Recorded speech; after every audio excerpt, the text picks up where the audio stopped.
dipersembahkan oleh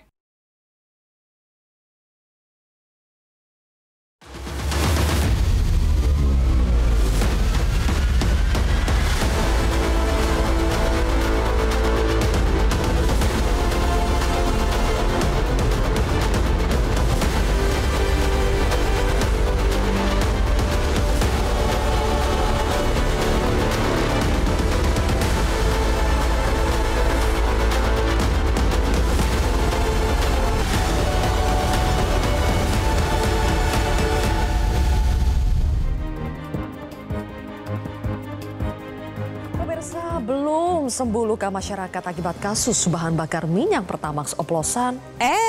Luka baru yang tak kalah menyakitkan datang lagi. Masih sama-sama terkait minyak, namun kali ini adalah minyak goreng subsidi yang dikeluarkan oleh pemerintah dengan merek Minyak Kita. Mau heran, tapi ini Indonesia. Berat minyak goreng yang katanya 1 liter setelah ditimbang hanya 750 sampai 900 ml saja. Disunat ya Bapak Ibu isinya. Ini jelas penipuan buat rakyat. Konsumen bayar 1 liter, tapi yang dibawa pulang nggak sampai 1 liter. Selain isinya yang disunat, sering dijumpai minyak kita dijual di atas harga eceran tertinggi Rp15.700 per liter. Ada yang dijual dengan harga Rp18.000 sampai Rp20.000 per liter. Sudah harganya kemahalan, takarannya dikurangi lagi. Terlalu. Kasus minyak kita menambah lagi cerita sedih yang harus dialami masyarakat dalam 2 bulan terakhir ini. Mulai dari pembatasan gas LPG 3 kg yang sempat bikin gaduh, lalu kasus Pertamax oplosan, dan sekarang kasus minyak kita. Kasus gas LPG, Pertamax, dan minyak kita seharusnya menjadi pukulan telak bagi pemerintah. Bagaimana bisa komoditas yang dibawa kendali dan pengawasan pemerintah justru merekalah yang sering membuat rakyat tertipu. Karena itu pemerintah harus introspeksi dan membenahi tata kelola produksi hingga distribusi biar rakyat tidak kena prank lagi.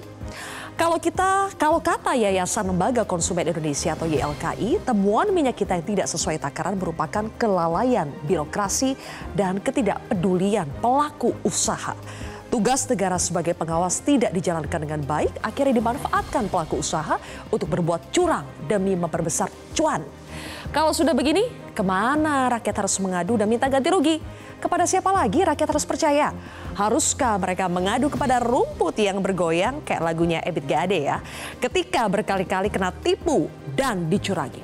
Inilah kontroversi selengkapnya, lagi-lagi rakyat tertipu. Bersama saya, Zilvia Iskandar.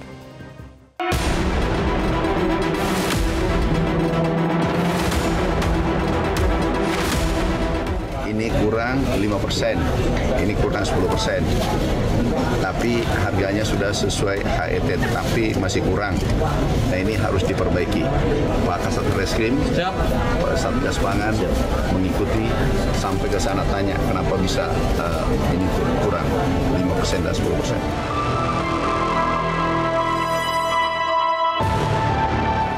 Ya kita pastikan, makanya teman-teman itu melakukan pengecekan itu tidak hanya ke repackingnya saja ya, tetapi juga ke pasar-pasar rakyat kita lakukan.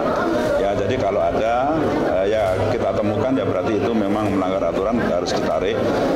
Jadi kita ya tim pengawas Satgas Pangan dan Polri setiap hari bergerak, apakah itu di pasar rakyat maupun di repacking yang ada.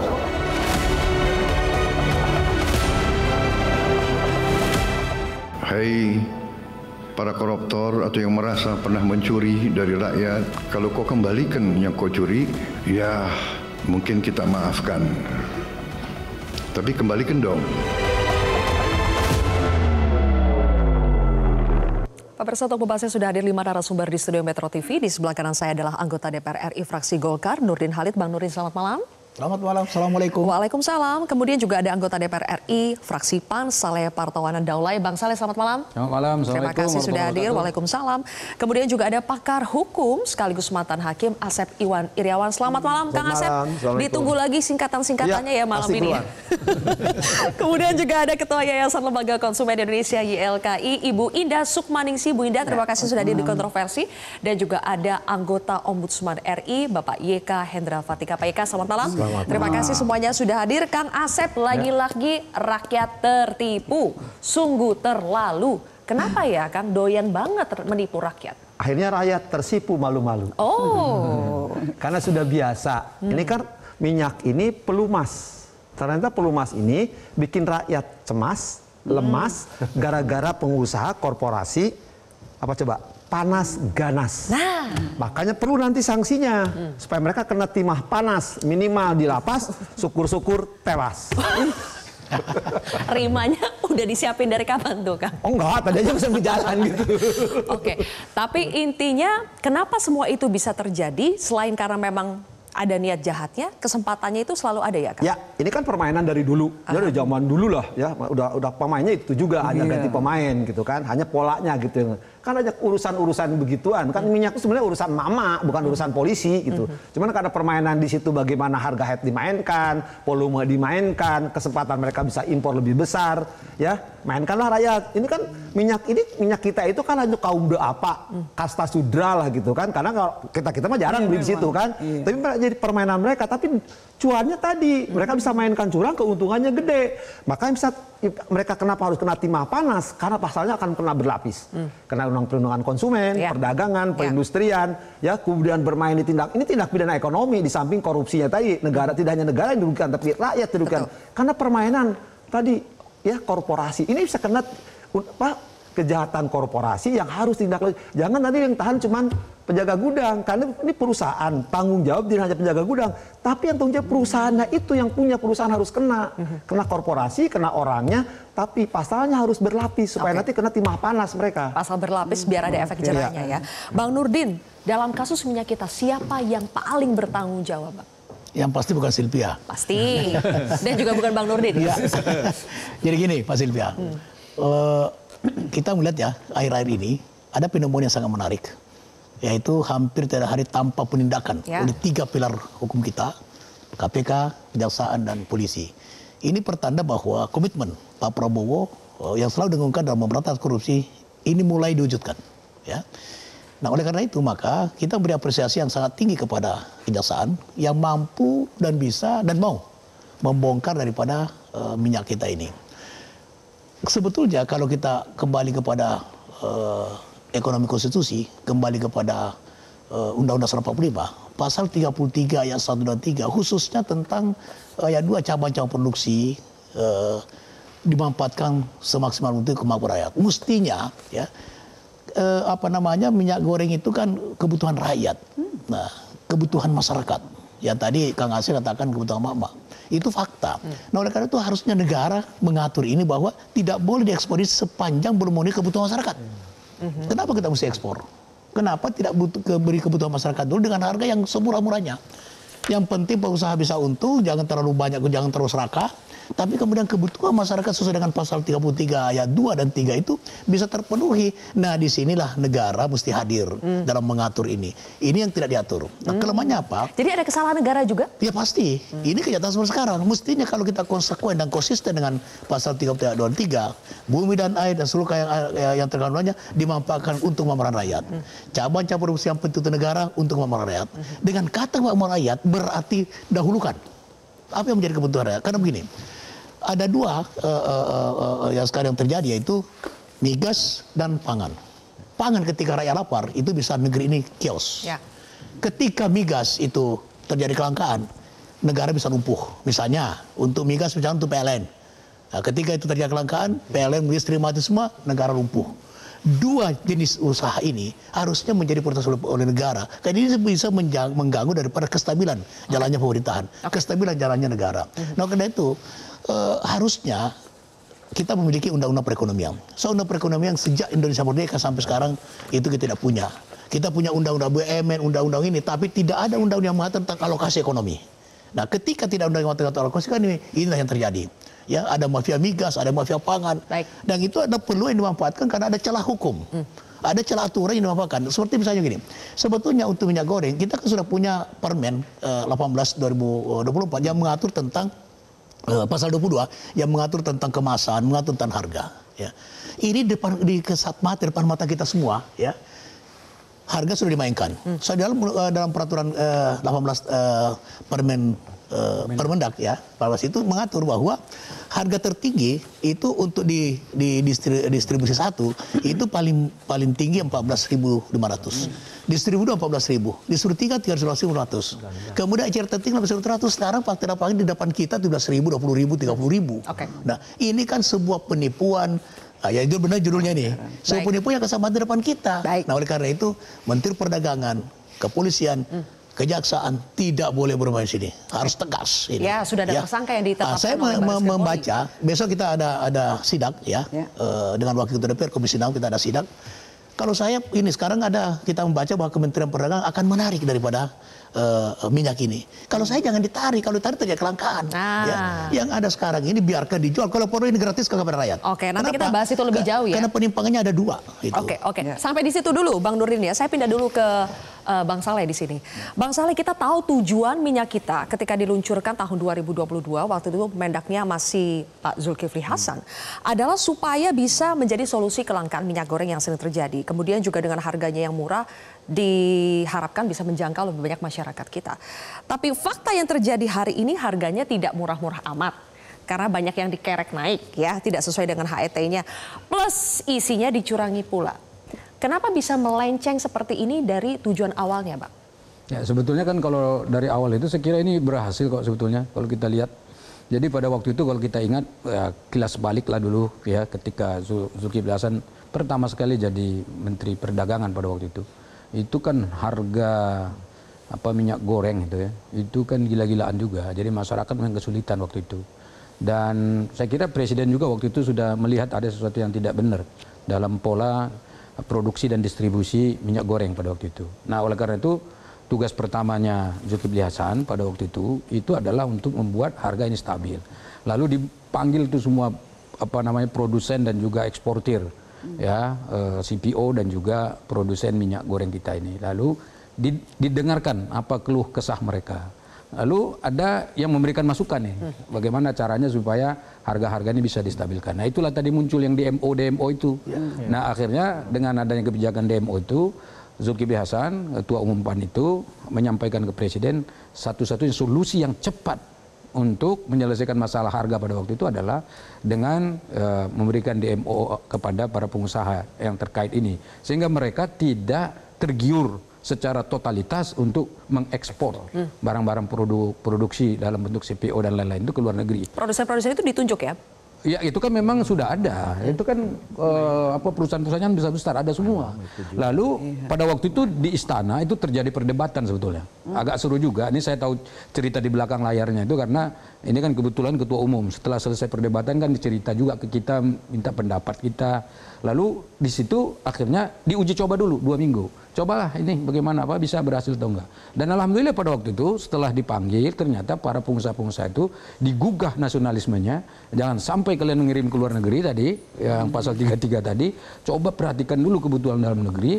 Dan alhamdulillah berdasarkan gugahan yang diberikan oleh Zulkifli Hasan itu mereka berkenan. Akhirnya barang-barang yang tadinya sudah siap diekspor itu akhirnya dipergunakan untuk produksi dalam negeri. Tapi sekarang pengusaha-pengusaha juga yang bermain. Sebentar, harganya pada waktu itu nggak 15.700, pada waktu itu 14.000. 14.000? Iya, masih 14.000 dan langsung otomatis itu stabil ya seluruh Indonesia. Itu dulu ya, ceritanya background seperti itu ya. Pekerjaannya itu tidak sulit, artinya mengerjakannya itu tidak kurang dari hanya 2 minggu udah stabil. Kalau sekarang apa dong yang beda? Nah, jadi sekarang ini tadi mungkin ada persoalan di dalam supply and demand.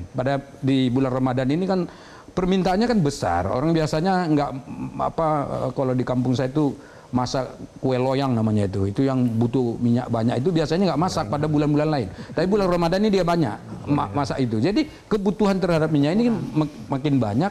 Akhirnya ya sistem produksi dan distribusi kan ya sedikit kompetitif.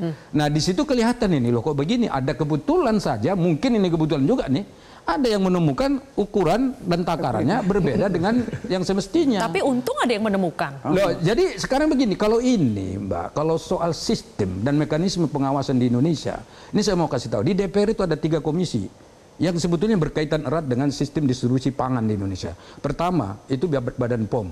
Badan POM itu harus periksa ini sehat apa enggak untuk didistribusikan ke rakyat. Yang kedua ada Komisi 6. Komisi 6 itu apa? Dia harus melihat ini perlindungan konsumen. konsumennya aman atau tidak. Baru di kami di Komisi 7 itu produksinya udah benar nggak? Ya kan produksinya sudah betul atau nggak dia melakukan produksinya? Jangan-jangan diproduksi bukan untuk dipergunakan kebutuhan dalam negeri saja, tapi justru untuk luar. Nah ini tiga-tiganya penting. Ini pengawasannya DPR ya. Udah banyak tuh Bang. Dan ditambah lagi seluruh satuan badan legislasi DPR itu berhak untuk merubah undang-undang regulasi yang dibutuhkan untuk melakukan pengawasan dan juga istilahnya evaluasi terhadap seluruh kegiatan dan program-program kerja pemerintah. Nah, kalau ditanya, nih terakhirnya, kalau ditanya kenapa sekarang ini muncul seperti ini, ya karena tadi itu supply demand-nya seperti itu, kebetulan ada yang menemukan, kemudian ada menteri yang katakanlah turun tangan langsung ke lapangan, dan sekarang ternyata bukan di satu pasar saja, bukan di satu tempat saja, tapi ternyata ini sudah merajalela sampai ke seluruh Indonesia. Nah ini jadi persoalan besar kita di Indonesia. Iya, kalau bukan pengawasannya Menteri Pertanian ya Pak? Bukan. Sebetulnya bukan. Tapi ada kaitannya dengan pertanian juga. Nanti kita jelaskan. Nanti kita jelaskan. Pertanian mungkin. Ada juga kaitannya pertanian. Tapi dari penjelasan Bang Nurdin, Bang Saleh, sebetulnya kita tangkap bahwa sebetulnya harusnya dalam sisi pengawasan itu tidak kurang-kurang kok. Yang mengawasi sudah banyak. Tapi kenapa ini masih kejadian?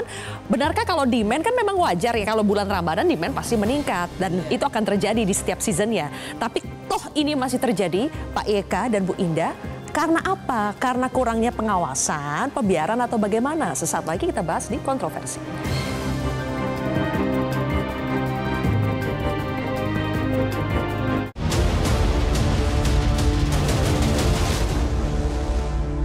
Dipersembahkan oleh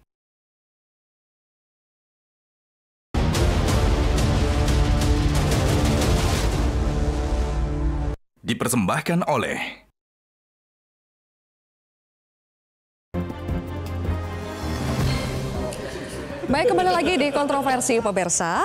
Semakin seru ya, saya minta tolong teman-teman tampilkan visual atau pemberitaan ketika Menteri Pertanian Amran Sulaiman melakukan sidak kemudian menemukan ada minyak kita yang tidak sesuai dengan takarannya.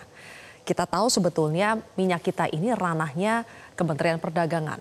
Memang ada kontroversi juga, kok ini ditemukannya malah oleh Mentan. Nah Pak Eka, ini kan menjadi pertanyaannya juga ya. Justru yang menemukan adalah Mentan, bukankah ini seharusnya untuk pengawasan itu adalah tugas Kementerian Perdagangan dan jajarannya. Jadi pertanyaan saya di sini, ada apa dengan pengawasan yang seharusnya dilakukan oleh Kementerian Perdagangan? Ya, barang-barang yang tentunya barang publik yang diintervensi oleh pemerintah, pasti konsekuensinya itu akan menimbulkan disparitas harga. Misalnya harga minyak kita ini ya, yang relatif lebih murah dibandingkan dengan minyak komersil. Nah, contohnya lagi LPG, ada subsidi, ada komersil. Pupuk juga sama, ada subsidi, ada komersil. Terhadap produk seperti begini, maka infrastruktur pengawasan yang kuat itu adalah merupakan suatu keniscayaan. Ya. Nah, namun Mbak Zilvia, di Republik ini terlalu banyak yang diawasi. Sehingga miss-miss seperti ini pasti terjadi. Tadi saya komunikasi dengan Menteri Perdagangan. Tapi apakah bisa kita maklumi yang seperti itu? Tentu tidak. Begini catatannya. Pelanggaran terkait minyak goreng ini kan sebetulnya ada 3 aspek. Pelanggaran kemasan. Di situ ada Undang-Undang Perlindungan Konsumen. Yang kedua pelanggaran volumenya. Yang ketiga, pelanggaran terkait HET-nya. Nah, kami baru saja menyelesaikan uji petik di 65 lokasi di 6 provinsi se-Indonesia. Dan itu dari sisi atribusi ternyata ya tidak ada keseragaman. Contoh misalnya, yang belum mencantumkan tanggal kadaluarsa ada 32%. Contoh. Masih ada yang belum mencantumkan logo halal misalnya. Terus juga yang tidak mencantumkan distributornya, itu ternyata hampir 95%. Nah, informasi gizi itu ada 26,15% yang tidak mencantumkan. Nah ini pelanggaran terhadap Undang-Undang Perlindungan Konsumen. Kalau harga jelas, harga ini bervariasi dari 16.000 sampai 19.000 di 65 titik ini. Rata-rata 17.700. Volumenya jelas berkurang dan itu bervariasi dari 25 ml sampai 270 ml. Jelas berkurang berarti dominannya berkurang semua itu tidak sesuai dengan takaran. Berkurang. Artinya kan ini harus pengawasan. Nah, cerita tentang ini sebetulnya kalau kita flashback di tahun 2024, pelaku yang sama ini kan pernah melakukan. Tapi melakukan lagi. Artinya apa? Bukan hanya persoalan pengawasan di sini, tapi persoalan penegakan hukum. Bagaimana pelaku-pelaku yang seperti ini harus dijerat dengan hukum yang seperti tadi Kang Asep. Ujungnya was, saya nggak mau nyebut, nggak tega tuh. Tetapi begini Mbak Zilvia, tata niaga minyak goreng itu sebetulnya rigid. Karena ditentukan semuanya oleh pemerintah. Ditunjuk ya? Produsen-produsen itu ya? Produsennya harus ditunjuk. Berarti harusnya pengawasannya lebih mudah dong Pak ya kan? D1-nya distributornya ditunjuk. D2-nya ditunjuk. Pengecernya pun ditunjuk. Monopoli pemerintah. Nah, kalau kita lihat harganya misalnya ya, kalau kita lihat harganya. D1 beli ke produsen harganya berapa? 13.500. D2 beli ke D1 harganya berapa? 14.000. Pengecer beli ke D2 14.500. Dan pengecer menjual ke konsumen 15.700. Artinya ada margin 1.200. Kalau dari pembagian seperti ini tidak ada masalah. Fair. Artinya kalau sampai harga sampai 17.700 berarti sebetulnya rantai pasoknya lebih panjang dari sini. Mengapa demikian? Berarti ini pengawasannya di sini yang lemah. Oke, sampai di situ dulu ya Pak Yeka ya. Saya ingin tanya pendapat dari Bu Indah. Bu Indah, persoalan ini kan berarti bukan hanya ketika viral awal Maret ini. Sebelumnya sudah pernah ditemukan. Tapi kalau itu terus berulang, berarti ini kesalahannya bagaimana Bu? Dan pada siapa? Siapa yang paling bertanggung jawab seharusnya? Ya, kebiasaan untuk melakukan tes rutin atau itu pun tidak disampaikan. Selalu jawabannya kita akan begini, tapi kemudian mana sih catatan itu, coba masyarakat itu ditunjukkan supaya mereka percaya bahwa ini benar-benar kekeliruan di luar urusan pemerintah. Itu tugasnya, berarti pemerintah melakukan tugasnya. Karena semua kecurangan itu terjadi, pemerintah sudah menunjukkan nih loh tidak ada. Dan ini bukan hanya kasus minyak goreng ya, tapi pada saat Pertamax oplosan, kan kita juga mana bukti tesnya yang selama ini tuh mana? Tidak diberikan. Selalu hanya mengatakan dengan omong-omong itu. Tapi kemudian kemudian bisa menunjukkan bukti sehingga kepercayaan masyarakat itu bangkit untuk kemudian tahu yang salah itu yang di sebelah sana. Berarti ini bukan salah produsen saja, Bu? Tapi memang ada elemen negara di sini. Yang bisa dibilang terjadi pembiaran tidak kalau begitu? Ya. Pelanggaran serius terhadap Undang-Undang Perlindungan Konsumen, hak-hak konsumen itu, ya itu selalu yang kita sama yang dikatakan tadi, kelalaian birokrasi dan ketidakpedulian pelaku usaha. Nah kalau kayak begitu-begitu kemudian dilarang beredar ya dia ganti nama, pinter juga. Gitu. Artinya mungkin, tapi pemberi izin melekat padanya kontrol. Kalau nggak usah diizinin kalah. Kalau kira-kira ini kalau nggak bisa mengontrol ya nggak usah diizinin aja. Itu yang kemudian. Oke, kita lihat Bu, sudah ada tindakan-tindakan yang dilakukan pemerintah setelah viral ya. Coba kita lihat, teman-teman, coba ditampilkan ketika Mendak akhirnya segel pabrik ya, ditampilkan. Di situ ada salah satu pabrik distributor minyak kita di Karawang, kemudian itu disegel oleh Mendak setelah viral. Kemudian Polri juga sudah menetapkan tersangka, ada satu tersangka kasus minyak kita, itu sudah ditetapkan oleh Polri dan kemungkinan masih akan ada tersangka-tersangka lain yang ditetapkan. Kang Asep, sepertinya makin ke sini betul ya, no viral, no justice.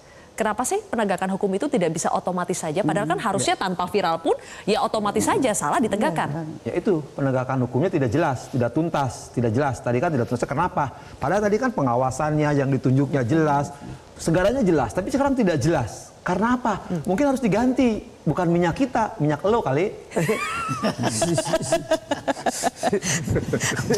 Maksudnya kalau minyak lu tuh gimana? Ya suka-suka dia gitu ya? Suka-suka kolah kan tuh kan. Karena suka kolah, kan tadi dijelasin oleh beliau kan. Buat jelas tunjuknya siapa ini, siapa pelakunya siapa. Kan ternyata bisa bohong. Padahal zaman menterinya beliau itu dulu katanya bosnya Menteri Perdagangan bisa 14.000. Sekarang kenapa enggak gitu kan?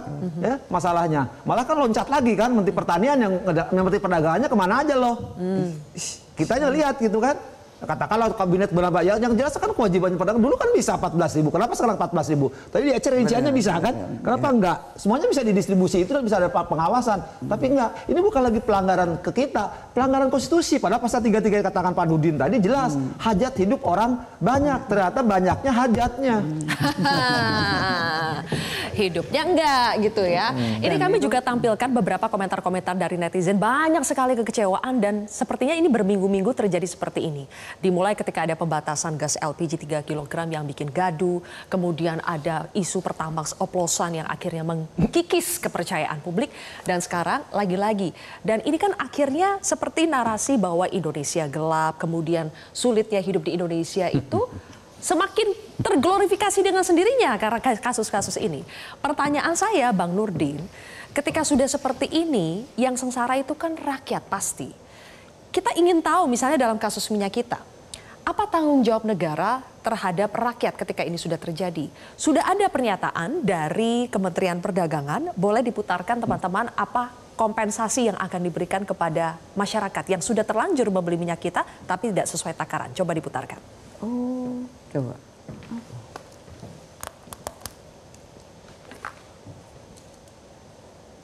Jadi konsumen itu berhak meminta atau mengembalikan barang atau meminta dikembalikan uang. Dalam pengembalian itu terdapat permasalahan dan tidak ada kesepakatan antara kedua pihak, konsumen itu dikasih pilihan untuk ke peradilan umum. Seperti itu. Terima kasih. Harus mintanya ke siapa, Bang Nurdin? Ya, negara mesti hadir menata kembali. Sebab negara itu kan hadir dalam bentuk regulasi. Nah, negara mesti hadir kembali untuk menata tata kelola sistem distribusi sehingga negara bisa mengontrol. Sebab ini kan cabang-cabang produksi yang penting untuk negara. Ketika kita bicara konstitusi, maka semua cabang-cabang produksi yang penting untuk negara harus dikontrol negara, termasuk regulasinya, termasuk pelaksanaannya lapangan. Oleh karena itu menurut saya bahwa pemerintah kembali harus menata daripada tata kelola, menata tata niaga. Itu di hulunya. Ya, di hilir ketika ini sudah terjadi kompensasinya buat rakyat. Koperasi Kang Asep. Jadi sebetulnya kalau kita bicara tentang ekonomi konstitusi, mulai dari memajukan kesejahteraan umum, tujuan nasional di pembukaan 45, sila kedua, sila kelima, kemudian pasal 33 ayat 1 jelas sekali, maka harusnya negara menghadirkan koperasi. Kenapa? Kalau koperasi itu agak susah terjadi seperti mafia sekarang. Kenapa? Karena mudah dikontrol. Soal koperasi itu di mana anggota, pemilik, dan pengguna jasa. Oleh karena itu agak susah pengurus koperasi ketika dia mendapat prioritas negara, kemudian dia menciptakan mafia-mafia dalamnya. Nah, saya sebagai pemikir dan praktisi koperasi mengusulkan kepada negara bahwa untuk sebelum waktu raker dengan Menteri Perdagangan, saya sudah minta sama Menteri Perdagangan dan besok ada kesimpulan bahwa koperasi, contoh impor itu nol koperasi. Semua swasta. Kalau gitu Pak Nurdin bisa nggak jangan sampai dikuasai korporasi ya, tapi dikuasai koperasi nanti? Iya, harusnya begitu Kang Asep. Harusnya begitu. Bisa nggak nanti implementasi kontribusinya? Jangan nanti omon-omon lagi. Kalau negara sadar tentang ekonomi konstitusi, maka harusnya seperti itu. Sekarang belum sadar kan? Udah sadar. Kenapa? Contohnya tadi kalau yang disampaikan tadi Pak apa namanya itu, ya. Itu tentang peraturan pemerintah, peraturan 18 itu mengatur tentang harga tingkat bawah. Sekarang tidak mengatur tentang produsen. Disitulah ketidakadilan. Itulah karena kita tidak punya undang perekonomian yang mengatur tentang alokasi ekonomi. Harusnya ketika negara sadar tentang pasal 33 dan 3, harusnya negara mengatur. Ketika kebutuhan dalam negeri tercukupi, baru boleh ekspor. Oke. Sehingga produsen kan bisa kita atur berapa, bisa kita tahu berapa jumlah produksi setiap tahun, berapa kebutuhan dalam negeri. Nah, serius itu silakan ekspor. Berapa harganya silakan urusan Anda. Tapi sekarang tidak begitu. DMO diterapkan itu sebuah keterpaksaan kepada produsen. Harusnya tidak terjadi sebuah keikhlasan. Keikhlasannya adalah pasal 33 ayat 2 dan ayat 3. Oke, itu. Baik. Pertanyaan saya tadi adalah Bang Nurdin, oke, di hulu memang harus diperbaiki. Ada banyak sekali PR di tata kelolanya di hulunya. Tapi ketika ini sudah terjadi dan tadi Kemendak mengatakan bahwa rakyat bisa minta ganti rugi. Pertanyaannya mintanya ke siapa? Sesaat lagi tolong dijawab di Kontroversi.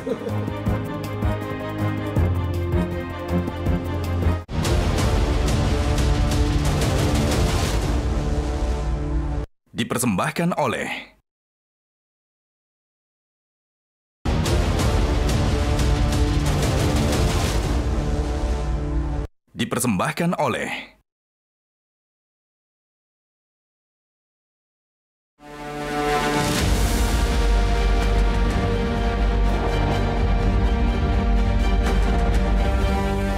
Dengan kejadian ini kan kita bisa menunjukkan bahwa pengawasan prapasar yang selama ini dilakukan saya kira belum optimal gitu, sehingga kecolongan terhadap adanya produk minyak kita yang kurang dari takaran semestinya.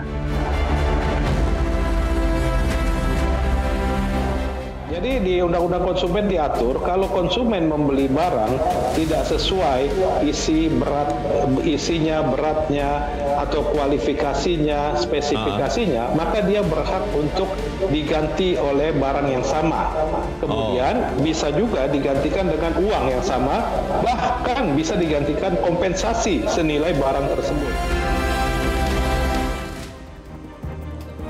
Oke, Bu Indah, kalau tadi Kemendak bilang rakyat bisa minta ganti rugi, tapi tidak dijelaskan ya minta ganti ruginya ke siapa. Harusnya ke siapa, Bu?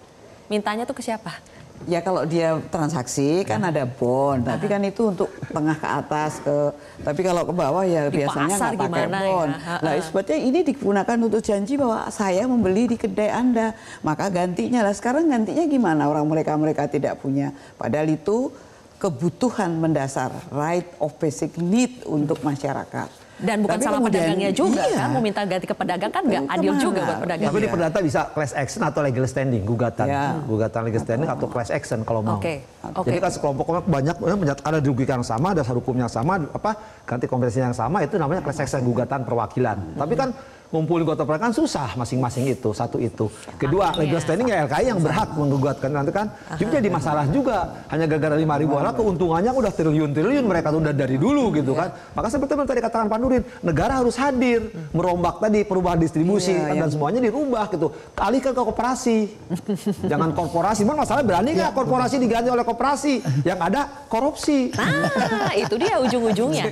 Baik, kembali lagi ke Bu Indah ya. Bu Indah, kalau rakyat yang dirugikan harusnya ganti rugi kepada rakyat itu kan caranya mudah. Tapi ini juga rakyat yang harus berjuang dulu. Mengajukan class action, repot banget gitu loh. Atau class action. Ya, repot sekali gitu untuk meminta haknya. Yang negara harusnya bisa lakukan untuk mempermudah rakyatnya yang sudah menderita dan tertipu ini apa? Ya penegak hukum lah. Untuk kemudian meminta pelaku usaha pembuktian terbalik kalau kamu tidak melakukan itu. Kalau itu kemudian yang disalahkan pelaku usahanya.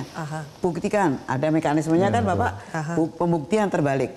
Nah kalau sudah dia tidak melakukan apa-apa ya negara yang nanggung. Dia bisa membuktikan bahwa bukan saya yang salah. Dan mekanisme itu ada, ahlinya Bapak. Kalau YLKI ya kemahalan lah untuk kemudian mengadakan gugatan class action dan segala macam. Ya, paling tambahin itu Bu, pidananya nanti kejahatan korporasi, perusahaan-perusahaan tadi korporasi tadi bisa dibubarkan, diganti koperasi tadi kalau mau. Tapi masalahnya berani apa enggak gitu. Ini bukan soal berani, ini soal kebijakan.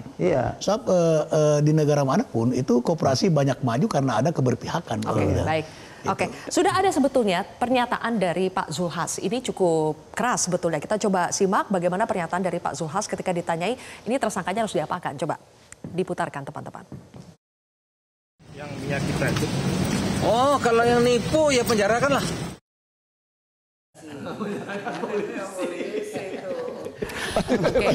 Bang Saleh, kalau penjarakan itu kan konsekuensi ya. Kalau berbuat jahat ya dipidana. Tapi kan sebetulnya yang rakyat harapkan itu gimana sih jangan sampai terjadi kejahatan itu. Nah itu PR-nya kan. Jadi kita itu belum mendengar dari pemerintah mengakui misalnya memang ada kesalahan, ada kelalaian dalam pengawasan, dalam tata kelola. Kita belum dengar itu Bang Saleh. Apakah ini dibutuhkan dulu pengakuan dari negara supaya nantinya mau berubah? Jadi saya kira begini, jadi kalau saya lihat tadi statementnya Bang Zul itu sambil berkerut kan sebetulnya. Ya artinya marah ya. Ya marahnya sebetulnya besar. Jadi karena itu pemerintah dalam konteks ini memang luar biasa. Dan saya tahu persis bahwa sekarang ini pemerintah sedang mencari bagaimana solusi komprehensif supaya ini jangan terulang kembali. Jadi kalau misalnya tadi salah satu solusi yang harus dilakukan adalah mengembalikan atau dapat kompensasi itu agak sulit. Kenapa? Dia kan datang ke pengecer. Pengecer ini kan kena tipu juga. Ditipu oleh D1 apa D2 tadi dan seterusnya sampai ke produsen. Nah ini sebetulnya dalam rantai distribusi ini yang bertanggung jawab untuk memberikan pengembalian itu siapa? Dan belum lagi apakah betul bahwa tadi penipuan itu terjadinya dalam produsen DMO yang resmi atau justru sebetulnya ada mungkin orang lain atau produsen lain yang mencetak ya katakanlah merek minyak kita, baik itu dalam bentuk kemasan botol ataupun kemasan plastik tadi. Nah, kita tidak tahu di situ. Nah, ini yang mesti harus dipelajari oleh pemerintah secara detail. Nah, kalau ditanya ini lalu kalau mau suruh mengembalikan seperti apa? Pemerintah juga nggak punya dananya. Kalau misalnya udahlah pemerintah aja yang bayar. Nggak mungkin juga karena tidak ada juga mekanisme penganggaran seperti itu. Jangan pemerintah. Tapi Mama udah korban dan rugi 5.000 dan nilainya lain gitu kan. Itu yang saya katakan. Oleh karena itulah maka pemerintah sekarang ini dari lintas kementerian lembaga ini itu memang harus kerjasama. Jangan lagi misalnya, oh ini kan yang turun kementerian ini, yang ini malah nggak ikut, yang sana. Itu malah justru kita memecah-mecah pemerintah ini. Justru kita sekarang mempersatukan mereka untuk mencari solusi yang terbaik. Kalau di mata saya, pemerintah itu satu. Ya, ada Presiden Prabowo. Dan ingat, Presiden Prabowo ini, kalau saya lihat kebijakannya ini loh, kebijakannya ini kan sebetulnya semuanya pro pada masyarakat. Kan banyak yang pokoknya dibantu lah kalau kita lihat ini. Jujur saja kalau ini pro. Nah sekarang dengan pro-nya kepada rakyat, ini mestinya ya soal minyak kita ini harus betul-betul segera dituntaskan. Iya, para pembantu Prabowo presiden ini itu harus betul-betul bekerja. nongkrongin ini. Ya kita harapkan beliau tongkrongin ini dipanggil satu-satu, mulai dari Kapolri misalnya. Ini kan belum ada nih yang kelihatan program nih. pemerintah presiden. Cuman ketika ditugaskan Menteri Perdagangannya kemana? Dulu kan Menteri Perdagangannya bos pada salah bisa. Sekarang Menteri Perdagangan diurusin Menteri Pertanian. Saya kira kan Kementerian Perdagangan tadi sudah melakukan langkah-langkah, sudah ada nutup, ya kan, sudah melakukan tindakan tegas dan sekarang sedang melakukan penelusuran sebetulnya. Tapi itu kan supaya jangan salah oleh Menteri Pertanian. Kalau Menteri Pertanian tidak turun, Menteri Perdagangannya nggak bunyi. Nah sebetulnya kan ini kebetulan Menteri Perdagangan Pertanian yang ketemu, ya kan menemukan. Dan begini Pak Asep, kalau Pak Asep yang menemukan ini, pasti Pak Asep juga akan melakukan langkah seperti ini. Bukan hanya Menteri Pertanian, apalagi dia sebagai Menteri Pertanian yang notabene adalah bagian dari pemerintahan ini, pasti akan melakukan hal yang sama. Dan sekarang apakah ditindaklanjuti oleh kementerian yang bersangkutan? Ditindaklanjuti berarti kan dalam konteks ini ya Menteri Perdagangan bukan diam, kecuali kalau dia misalnya nggak melakukan apa-apa, malah justru agresif juga untuk yang kita inginkan kan, Bang Saleh, yang kita inginkan tuh sebetulnya tidak diam dan agresif itu pada saat pengawasan, biar ini nggak kejadian. Nah soal pengawasan itu, sekali lagi kan saya bilang, pengawasan itu kan berlapis. Tadi di DPR saya sudah katakan minimal ada 3 komisi yang terkait langsung, ya. Kemudian di pemerintah itu banyak loh yang mestinya memang bertugas untuk melakukan. Ada juga sebetulnya. Terus kenapa masih bisa kejadian, Bang? Sebentar. Kemudian lembaga swadaya masyarakat dan masyarakat secara umum berhak melakukan pengawasan. Sudah banyak. Nah, kerjasama ini yang saya kira laporan udah banyak ke PSK kan. Justru sekarang saya tanya, ini yang menemukan ini negara atau siapa? Kan kelihatannya kan yang menemukan itu sebetulnya bukan kementerian, malah justru saya dengarkan masyarakat ngelapor ke kementerian. Sehingga datang. Nah, justru itu padahal ketika melapor ke kementerian harusnya Menteri Perdagangan bukan Menteri Pertanian. Kan pengawasannya jelas kan. Jadi kalau itu pertanyaannya begini loh. Sebetulnya kalau misalnya laporannya itu disampaikan ke Kementerian Perdagangan, kemudian Kementerian Perdagangan turun langsung, dia menemukan siapa? Kementerian Perdagangan. Yang kebetulan laporan itu disampaikan kepada Kementerian Pertanian. Justru Menteri Pertaniannya yang ke lapangan gitu. Beginilah. Gini, saya akan mau koreksi.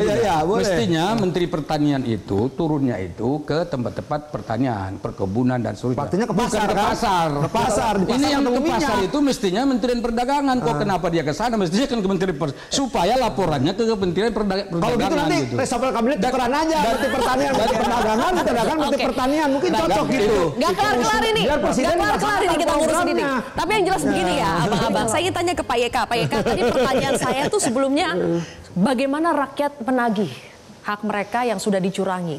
Pak Yeka, kalau misalnya berkali-kali lembaga negara itu gagal dalam melakukan pengawasan sehingga akhirnya berujung pada kasus pidana, tapi konsekuensi bagi lembaga negara yang seharusnya mengawasi itu tidak pernah tuh kita lihat, bahkan untuk sekedar mengakui ada kesalahan, ada kegagalan dalam pengawasan itu tidak ada. Jadi konsekuensi kepada lembaga negara yang gagal dalam melakukan pengawasan sehingga terjadi kasus ini apa? Dijawab nanti Pak Yeka, kita jeda terlebih dahulu pemirsa.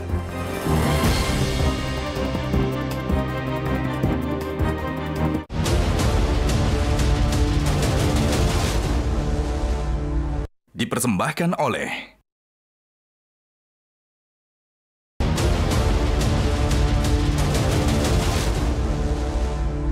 Dipersembahkan oleh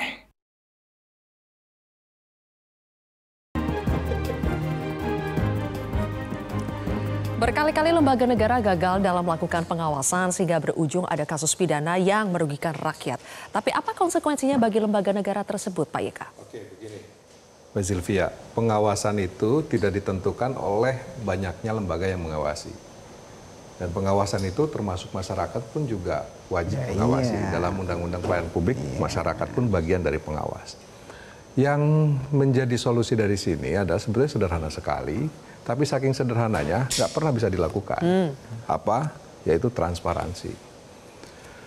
Di dalam pengaturan tata kelola minyak goreng kita ini, saya bicara minyak goreng kita, semua tadi rantai pasok itu diatur dalam namanya aplikasi Simirah.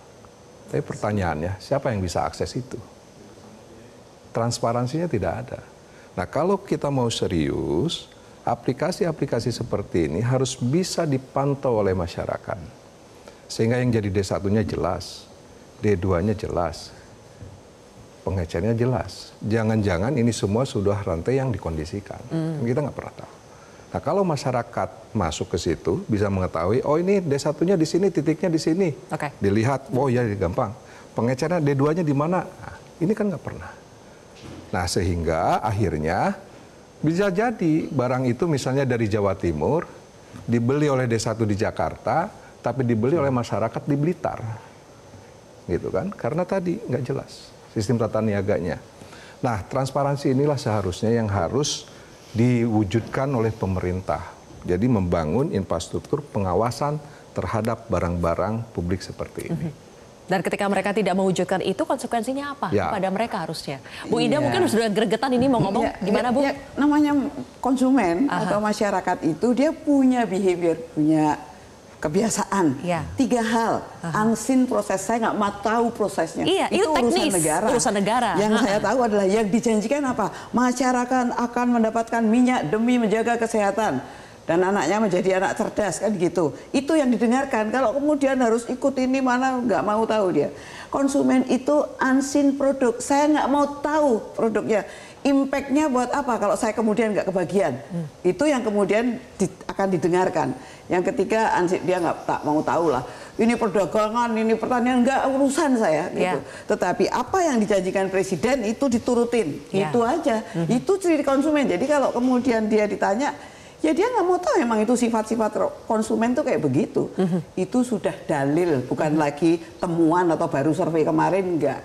Dalilnya konsumen itu unseen proses, unseen produk, unseen people. Saya nggak mau tahu siapa people-nya, Menteri Pertanian atau Menteri Perdagangan, nggak mau tahu. Itu tugasnya Presiden lah ya, nanti mengevaluasi para pembantunya ya. Oke, baik kalau begitu. Dalam kasus Pertamax oplosan, kemudian sekarang kecurangan minyak kita semua mendengar banyak yang berteriak agar pemerintah itu bisa memperbaiki tata kelola. Tata kelola dari hulunya. Pertanyaan saya, Kang Asep, masalahnya itu tata kelolanya yang diperbaiki atau orang yang mengelolanya yang harus diperbaiki? Ya, dua-duanya. Tapi masalahnya bukan di dua-duanya. Tadi semua udah terawasi, udah jelas, tuntas. Masalahnya tadi, selama korporasi atau pelaku-pelaku itu masih melakukan itu dan yang mengawasi tidak bisa diawasi, bahkan ikutan, ya selamanya akan terjadi. Publik udah cuek, ngapain juga gitu. Tinggal negara bertindak berani apa enggak gitu. Tapi ujung-ujungnya selama negara tidak bertindak, ya itu akan terulang. Karena pelakunya dari dulu juga itu juga kok. Tidak pernah selesai dan berkelanjutan gitu kan. Dan berkelanjutan apa? Ya tetap rakyat yang jadi korban. Rakyat udah percuma lah, saya bilang. Ya capek juga gitu kan. Makanya sudahlah kita mandi minyak. Mandi minyak tengah malam ya. Bang Nurdin, gimana ini? Sepertinya kalau dari Kang Asep tuh sudah pesimis sekali, negara pun tidak bertindak, padahal pemainnya itu-itu saja. Ya, saya masih optimis ketika menteri itu sadar ya tentang astacita Presiden Prabowo. Ada 3 hal penting di astacita Pak Prabowo itu adalah ketahanan pangan, suasana pangan, ketenangan energi, suasana energi, hilirisasi. Nah, dan Pak Prabowo pidato dengan sangat tegas mengatakan, kenapa yang saya lakukan? Karena saya berdasarkan kepada pasal 33 ayat 1 dan 3. Seluruh menteri harusnya sadar tentang ini. Laksanakan ini apa yang menjadi perintah Presiden. Kemudian sudah jelas. Landasan hukum saya adalah pasal 33 ayat 1 dan 3. Ketika semua menteri menjabarkan ini, maka tidak akan terulang ini. Perlu kita ketahui bahwa masalah minyak goreng itu sejak reformasi. Bagaimana kerangka tahun 98, 99 sampai tahun 2000. Ya. Gitu, ya. Nah, pada saat itu Kang Asep bisa belajar sejarah. Yang menangani persoalan itu adalah koperasi. Namanya koperasi Indonesia. Ketika itu Bulog diberi dana resmi oleh negara, menurunkan harga 8.000 ke 3.000 tidak percaya dalam 6 bulan. Habis uang, tidak akan terjadi penurunan. Tapi ketika diserahkan koperasi Indonesia, dari 8.000 turun menjadi 2.300. EPC negara 2,7 triliun. Ini adalah fakta. Tapi kemudian ketika terjadi, ketika terjadi dicari koperasi. Ketika normal, ini mungkin bisa jadi solusi ya. Koperasi bisa menjadi solusi. Dan ini harus sadar, menteri-menteri menjabarkan daripada... Lagi-lagi soal menteri-menteri, kita tanya ke menterinya Bang Saleh. Gimana nih Bang Saleh? Lagi-lagi ini kan soal bagaimana pengawasan yang harusnya ada di ranah Kementerian Perdagangan. Pak Saleh kenal dekat dengan Menteri Perdagangannya Pak Budi Santoso.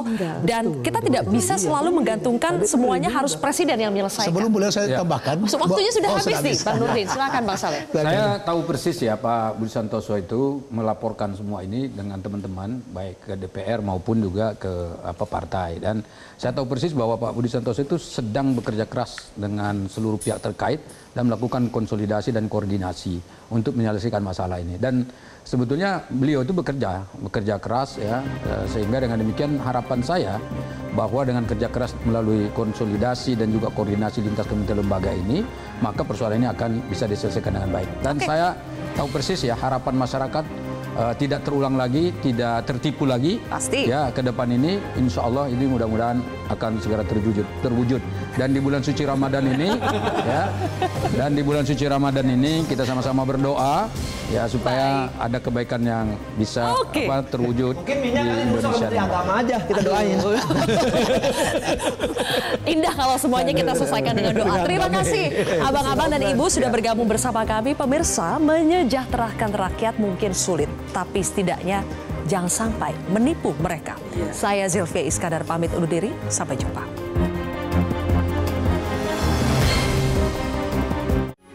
Metro TV.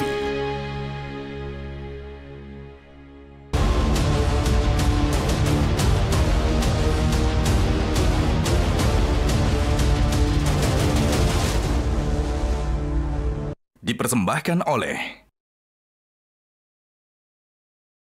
Jelajahi cara baru mendapatkan informasi. Download Metro TV Extend sekarang.